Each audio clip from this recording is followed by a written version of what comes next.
All right. So now look, we've been talking about this, and this thing is not going away.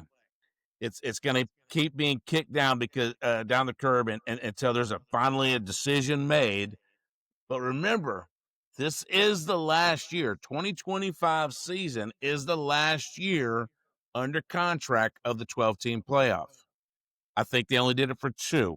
Correct? Somebody nod their head. B, you're my backup, right? Okay. So everybody's, is it going to 16? Nobody is going in the reverse order. There's no conferences out there. None of the experts are saying, well, 12 is too many. Let's go to 8. They're all saying it needs to go up. And where it goes from there, I don't know. I know that it was 16, and a lot of people were saying 16. The SEC wants this and blah, blah, blah, blah. Well, the Big Ten just came out this week and said they're floating this new proposal potentially. It's not an actual proposal, but they're in the works of going even to a 24 or 28 team playoff system, getting rid of the conference championship game, which I don't like. And they want 7 guaranteed spots, as well as the SEC gets 7 guaranteed spots. I don't like it. I don't like the guaranteed spots, period. Both hearsay, conspiracy theory, defamation of character, whatever else I can object with. There's no way that's going to happen. But let me dive deeper. I don't believe that that's what they really want. I think that this is a negotiation tactic by the Big Ten. Kudos to you. You're going for your sharpest tools when you have to go up against the SEC. But I think that that's what all this is really about. The Big Ten is trying to position themselves against or as an approved alternate to the SEC. The SEC's during the offseason to talk about more guaranteed spots in the playoffs. So the Big Ten does what? Well, we just need to have everybody and their younger sister in the playoffs, and we want to be guaranteed this many spots. We want half of our conference, essentially, to be in the playoffs. That's what they're proposing right now. The reason that they do that, the reason that they come at you with the ridiculous, is so that ultimately you'll settle at or close to what they really want, which is probably 4 or 5 guaranteed spots. I hate all of it. I think that what we need to do is we need to have a 16-team playoff, and of the current 8 conferences with championship games, that's half of your field. You get a guaranteed spot by winning your conference championship. I don't care where you're ranked in the college football playoff rankings. If you win your conference championship game, you're in, pal. And that's probably going to boot somebody else out in some cases. And that's okay. There needs to be some value to winning your conference championship. If there's not, don't play the game. It becomes like week 17 in the NFL. Right? Like where we're starting our third string kicker at defensive end. It makes no sense, but we want him to get a snap or 2. Right? That's where we're at if the conference championships don't mean anything. You do that, and after that, you have to play your way in. You got to earn it. It can't just be, well, I'm 10-2 and I'm in the SEC. You're 10-2 and you're in the Mountain West, so you don't matter, but I do because we've got a guaranteed spot. What if that 10-2 school in the Mountain West is actually a better team than the 10-2 school from the SEC? It's not likely, but it could happen. It could happen. You got to get rid of this idea that, well, we deserve more because we're this conference or that conference. And you have to get back to the purity of the sport that says, man, win your way in.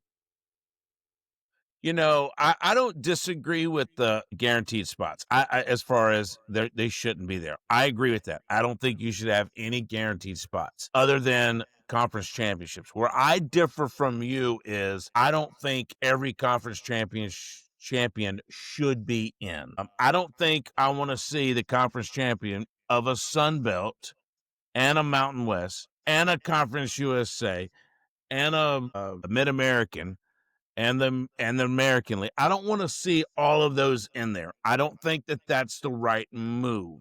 I just don't. We saw it last year with Boise State got a nod. Now they picked the best one.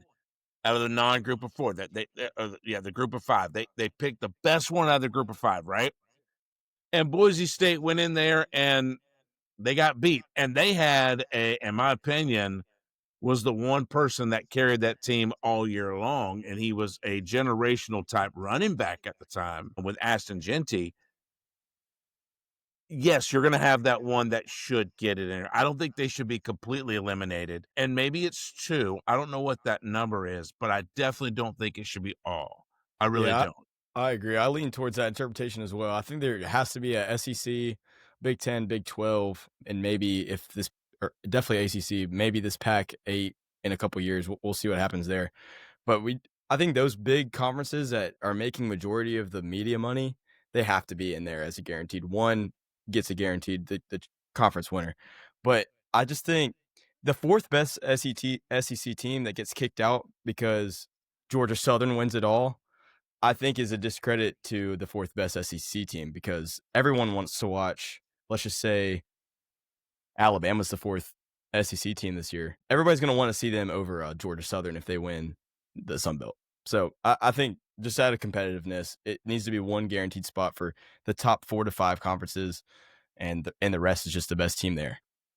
I don't disagree with everything that you're saying, the underlying logic, but what I will propose to you is this. The flip side of what I'm saying is the bye week that these wonderful champions earned last year, and every last one of them in the playoff that we had been waiting for lost. Every single team that won their conference championship, got a bye week, lost. There is some value to winning your conference championship, but it doesn't need to have the week off. It needs to be a guaranteed spot. So you get to be a higher seed. Hang on. And in winning your conference championship for everybody, there needs to be value there. If there's no value there, then the belt doesn't need to play a conference championship. The MAC doesn't need to play that anymore. Conference USA, Midwest, bye-bye. Nobody cares. Yeah, I mean, I'm with you somewhat on that. I really am. And you're right. The bye week, all 4 teams that took a bye week on the last playoff lost. Is that a fluke or is that a rhythm problem? Could be both. I think there's merit to both of those statements. But what about this? Now, we're not in charge of how this new playoff system is gonna come. I think they should reach out to Chicken and the Dog. I think all of us, the 3 of us, and even our new producer that's coming in. We got some guy that's gonna help us with some editing, Joey. He's been a big help so far. I think we can even pull him on there and give them a great opinion. So what about this? What if you got a bye week, if you're the top 4 teams or whatever, but your next game that you play is a home game? Does that change things up? Playing at home is huge. That's a huge incentive for winning your conference championship and because it could help to have a bye week, but it's really going to help if it was a home game. Are we still under the 12-team format here? Now they're going to move it up to 16. Well, Everybody, if it's 16, then there will never be a bye. There won't be a bye at 16. there won't be a bye. So maybe that's why they're talking 20. I also don't think there will ever be. They're not going to get rid of these like premier bowl games and replace it with a home game. They're always going to want like that money factor with the Rose Bowl or the Mayo Bowl, all these different bowls that come together for this playoffs. And I think that's a big factor. And I just think at the end of the day, it's going to be divisible by 4 at some point because even the top coaches don't want this bye week. Yeah. And I agree with that. And I think that what you've got to do, and I'll go back to my argument to have conference championship, I don't care what conference you come from, deserves to have value to that. Get them in the playoff, where I think that you can make the distinction that B, you're talking about wanting to have with conferences of stronger reputation is in seeding. So you give your SEC champ the number 1 or number 2 spot, depending on where Ohio State falls that year, right? Or excuse me, the Big Ten. But you have it balance out in the seeding And then those top schools are going to play the bottom. So the number 1 school is going to play the number 16, number 2 against number 15, and so on and so forth. And then the Sun Belt, let's just land there, right? Number 8, well, they're going to play your number 9 seed, which is likely your number 2 school out of the SEC, right? So it will auto-correct itself in the seeding, even if you still do what I'm proposing, which is if you win your conference championship, you're in, pal. But you can stack those lower seeds however it best would filter out. Now, do you go 16? Do you go 32? I don't know, right? Let them hash that out. You've only got so many weeks to make this happen, right? But between the end of regular season, conference championship games, and when everybody start paying attention to basketball, you've only got so much time to make this playoff happen. Yeah, I don't see how it works above 16. Yeah, I agree. Currently, I don't see how you do it. Well, keep in mind, right now, there is 9 conferences that have a conference championship. There's 9. And if you give those 9 teams an automatic bid at 16, that leaves 7 open spots. That's it. And so I think a lot of that is going to, but here's another factor that we're not talking about that's going to play into 9 conferences with a championship. That's today. There's still pilfering going on, and other schools are going to be leaving some of these other conferences. And I'm pretty sure that it's the 12-team minimum to have a conference championship. So once some of these smaller schools that maybe, or some, not smaller schools, smaller conferences that just got to the point where they could meet that 12-team minimum, maybe they fall off and you go from 9 to 8 or even 8 to 6, just depending on how the power struggle goes with what are currently the Power 4 conferences. yeah, I think it's going to go to 8. I think there'll be 8 starting in 2026, with the Pac-12 taking quite a bit of the Mountain West. I think the Mountain West numbers goes down. The Pac-2 right now goes up, and so they become the Pac. And then the Mountain West is. I mean, I can look it up in a minute. The Mountain West has Let me do my job, man. 12 right now. Sorry, I already had it up. I just needed to count. Okay, good. They have 12, and so if you add the 2 from the Pac-12, so that now that's 14. So I mean, could there really just be 7 on each, somewhere in there? 8 and 6. So yeah, you're right. This is probably going to go down to 8. Okay, let's just say there's 8.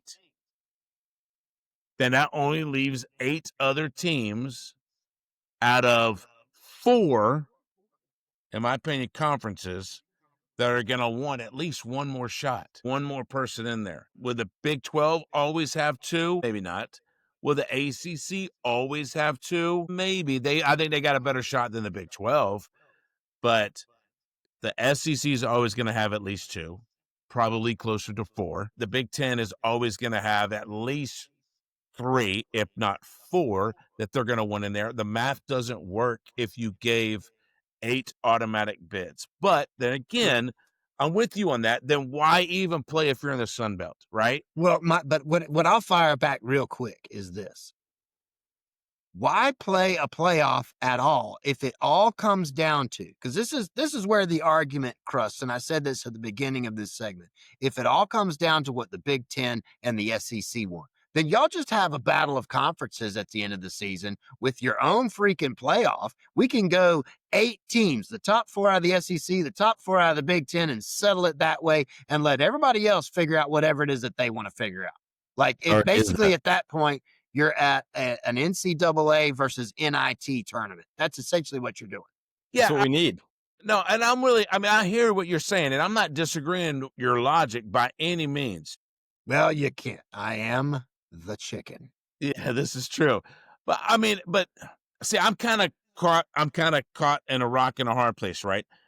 I think all 3 of us will agree, and I think most listeners will agree that if it's 16, if it's 20, if it's 12, if it's 24, if it's 28, whatever that number is, I think we all want the best that number of teams. We want the best 12 teams. We want the best 16 teams. We want the best 20 teams. Whatever that number is, we want the best teams that's going to provide the best games, right? I think the Chicken's arguing that the most 8 deserving, though. I don't think that's the same as the best 16. He's wants the 8 best deserving. That's what it seems like to me. Or at least makes sense for their schedules because he's right in a sense. If they're playing just to play and they don't have a chance at the playoffs at all, then why even play the conference championship?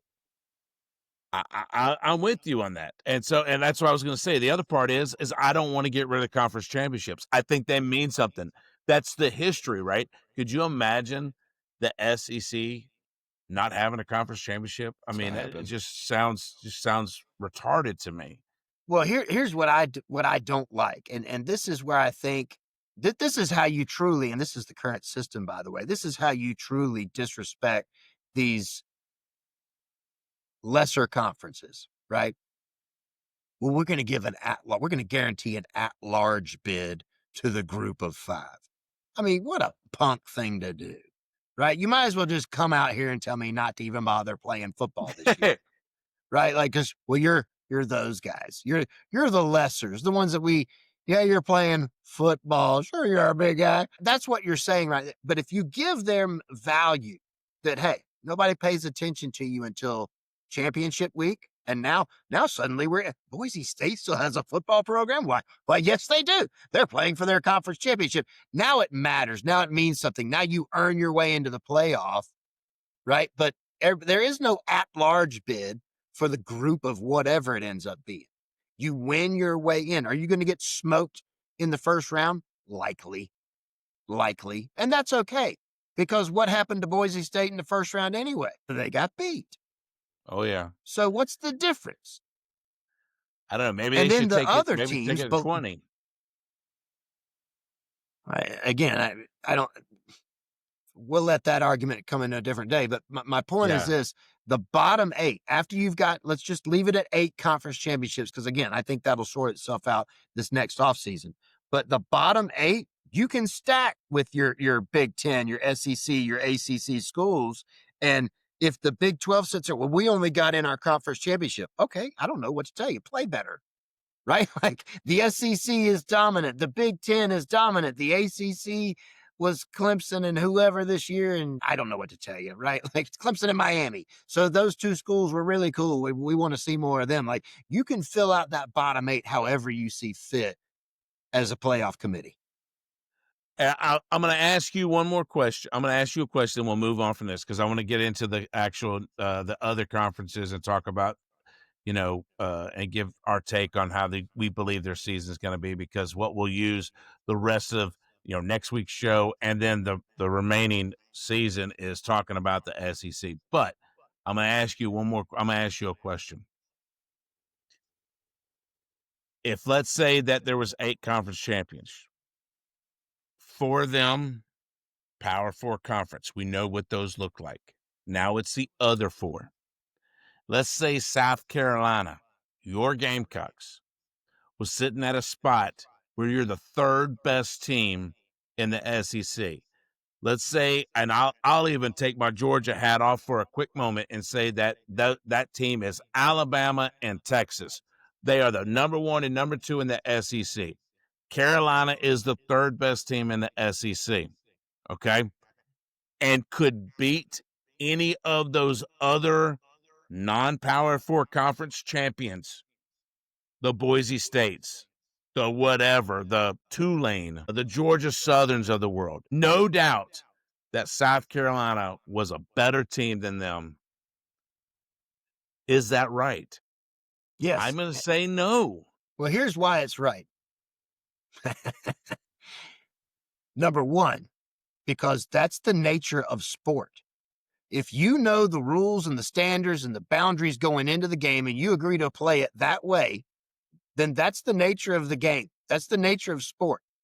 Let me go backwards in time to a Saturday in September of 2024, where LSU came to Columbia, South Carolina to take on the Gamecocks. That day, my friend, I don't care who you are. I don't care if you're the most rabid LSU fan ever to walk the planet. That day, South Carolina was the better team on the field. But the scoreboard reflected differently.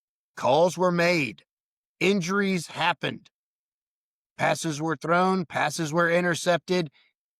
Touchdowns were called back. We all entered into that contest knowing the rules, knowing all the things that come into play in that contest, and LSU left with the win. It doesn't matter that you can make all of these, well, but if and that, and we got screwed here, blah, blah, blah, whatever. No, LSU won that game. Nothing changes that. Same thing here. If we know the guidelines, if we know the rules, and we know how important it is to win a conference championship, then I don't want to hear the commentary after the fact. And Carolina was in this position this year. Alabama was in this position this year. Ole Miss was in this position this year. Missouri was in this position this year. Well, we're 9-3. We deserve it. No, you don't.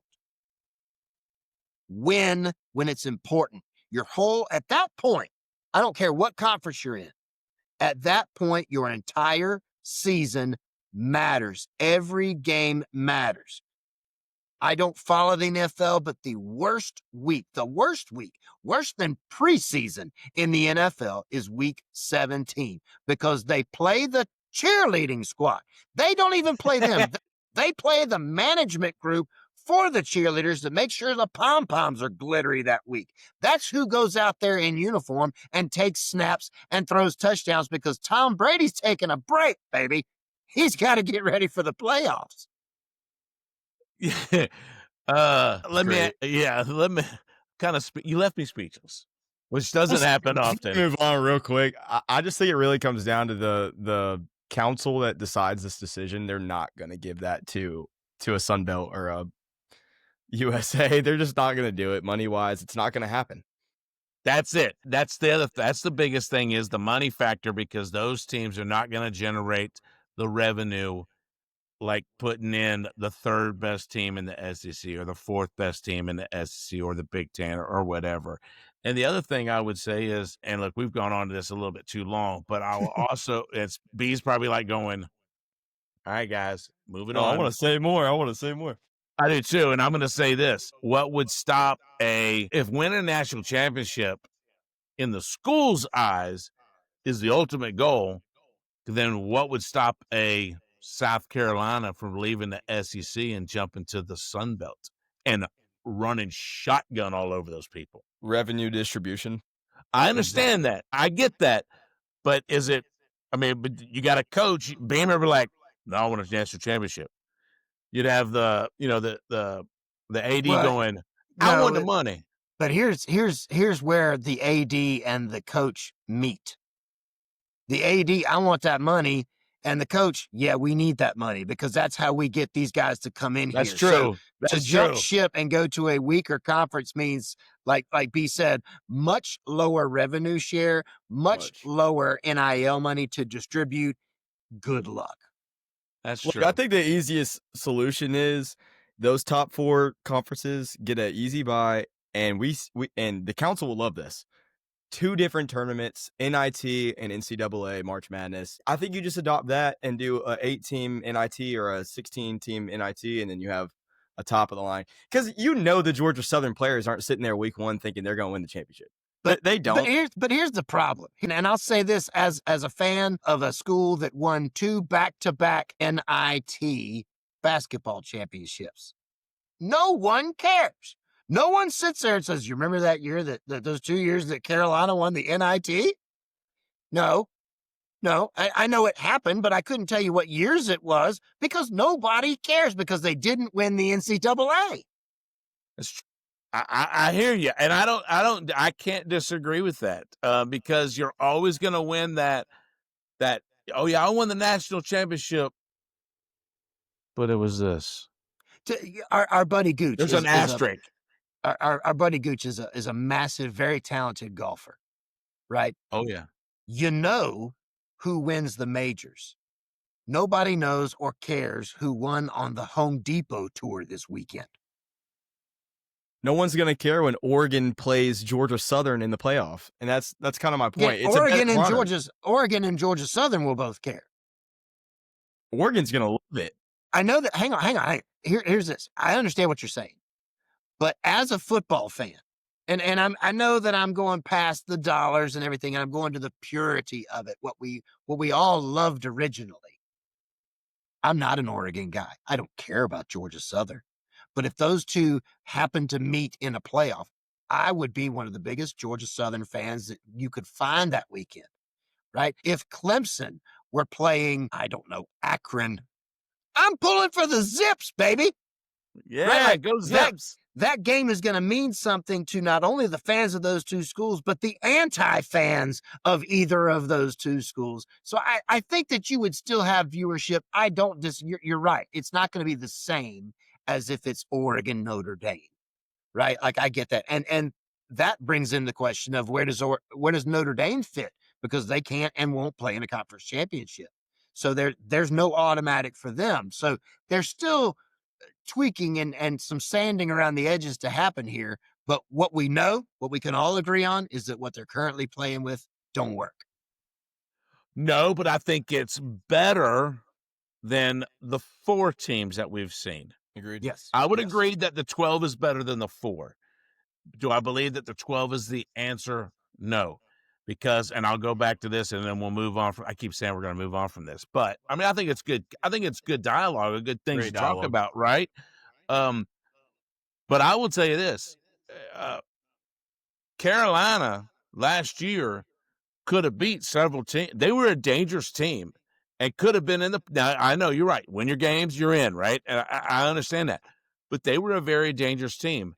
And the only team that I believe that had a shot at the end of the stretch, to beat Ohio State would have been Ole Miss. I mean, yeah, would have been Ole Miss. I think Jackson Dart and that offense and that defense, when they fired on all cylinders, was pretty hard to stop.